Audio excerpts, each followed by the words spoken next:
For the past several months, school districts have been exploring several options on how to get back to in-person education. There's been a lot of talk with the districts and the media regarding how kids can get back to school. Our district, West Ada, has proposed a plan that includes 3 different types of education. We will explore these and how they impact you in this segment called Things You Should Know.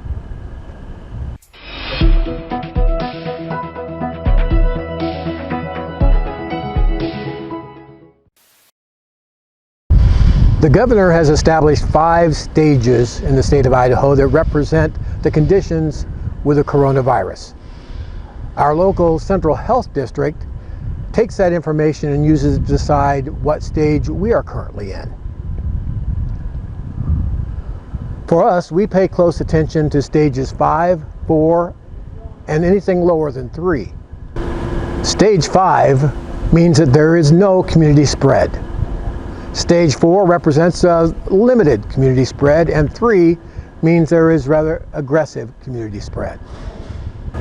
The school district is also watching these stages, and they have loosely represented these stages by colors. Keep in mind, this is a loose representation. The district can alter this model depending on the circumstances that they feel are necessary within our community. Not likely they will do that, so you can be pretty certain that they're going to follow the state guidelines. The district model is represented by green, yellow, and red. Green is our best case scenario, and that represents fundamentally stage 5, where everything has gone back to normal, where we find that school will operate as has functioned in the past. Transportation will do its routes as we were accustomed to. It is also that chance where you'll probably be able to tell your grandkids how you survived through the pandemic of 2020. Yellow is defined as moderate community spread. And in that condition, the district will move to a blended learning system where half the students will go one day, the other half on another.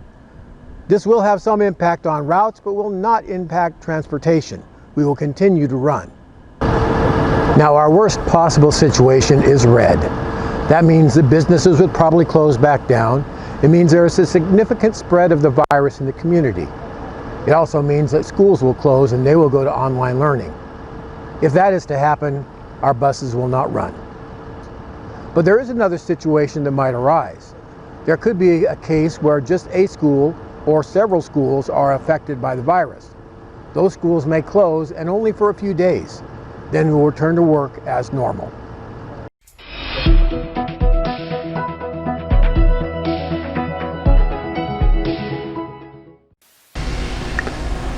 With all the attention being focused on the educational model, students returning to school and protecting their health, very little is being said about the secondary part of education, which are teachers and school bus drivers.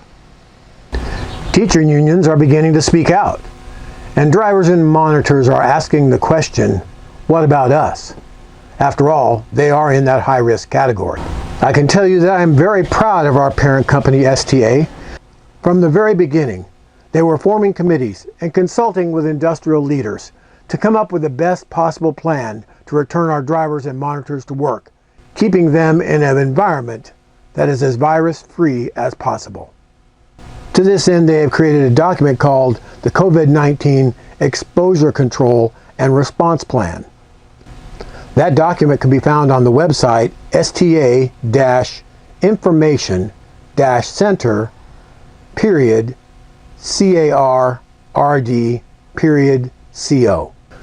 There should have been a username and password that you had received in a text message. If you do not have that, please contact our office and they will email you that information. You might note that it sometimes requires entering that twice to actually get into the site. The plan details STA's and, by extension, Cascade's commitment to providing you a safe environment to work. Hopefully this will bring you some confidence to know that we're doing everything we can and everything that's possible. But let's be realistic. There are no 100% guarantees. Every day you're exposing yourself to potential of contracting the virus. When you go to the grocery store, Have family over for Sunday brunch. Take a walk in the park. Any of these activities could potentially put you at risk.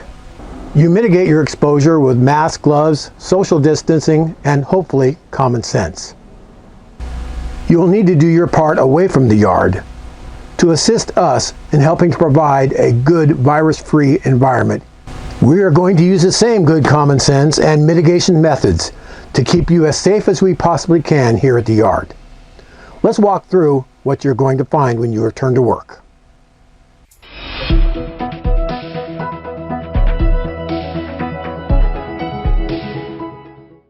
There is only one entrance into the facility, and that will be the double doors on the northwest side of the building. Those doors are the ones that face the shop. You'll be asked to maintain a social distance as you begin to approach those doors. On your way into the building, you will see signs that represent symptoms of COVID-19. Those are there to remind you, if you have any of those symptoms that are not related to some other condition, that you probably will not be working on that day. Once you have reached the entry door, there will be hand sanitizers. Please sanitize your hands before touching the handle to come inside. If you're wearing gloves, sanitize those gloves before you enter.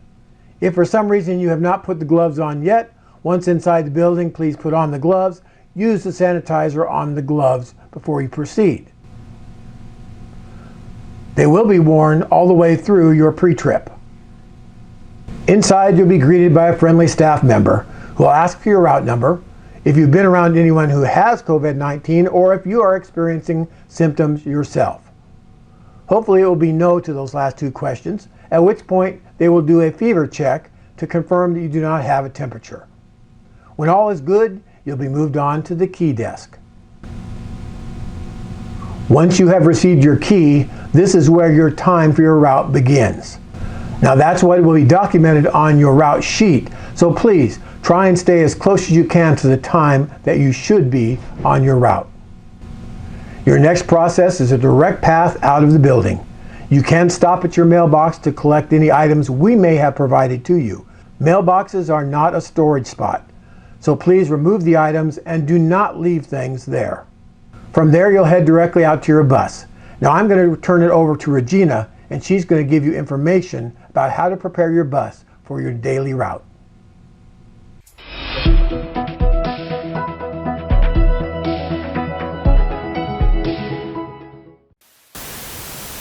Now we're going to show you how to sanitize your bus. Wipe down the handle as you come to your bus in the morning, and wipe down the area that you would be touching. Okay, wipe the handles on both sides before you get into the bus, and then 3 points of contact, enter the bus, wipe the top of the modesty panel and the other one. You're going to wipe off your steering wheel, your gear shift lever, the parking brake, turn signal lever, and all of your switches. And now you're ready to finish your pre-trip and get ready for your run. Now I'm going to show you what you need to do when you finish your run and how you would sanitize your bus. Now we have finished our run for the day. You're going to get your spick and span and do your child check. You're going to go to the back of the bus, checking for students, deactivating the child checkmate system, and missed your way back up to the driver's compartment and out the door.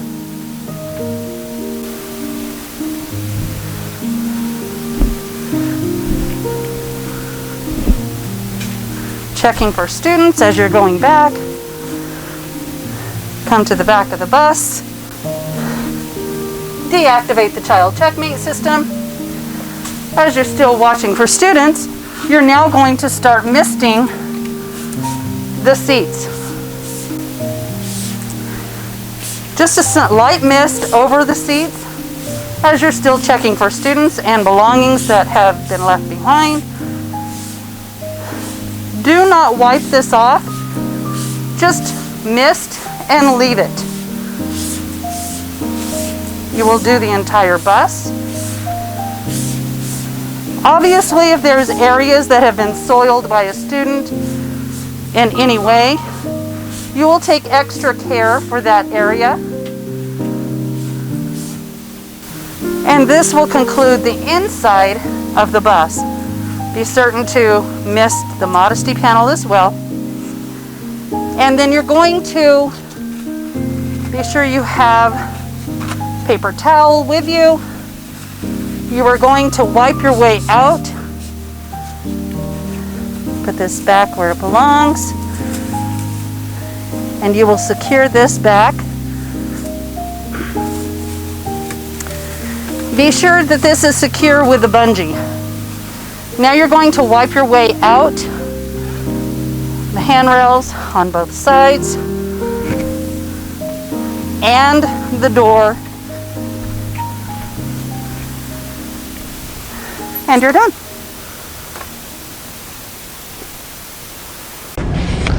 Thank you, Regina, for that great information.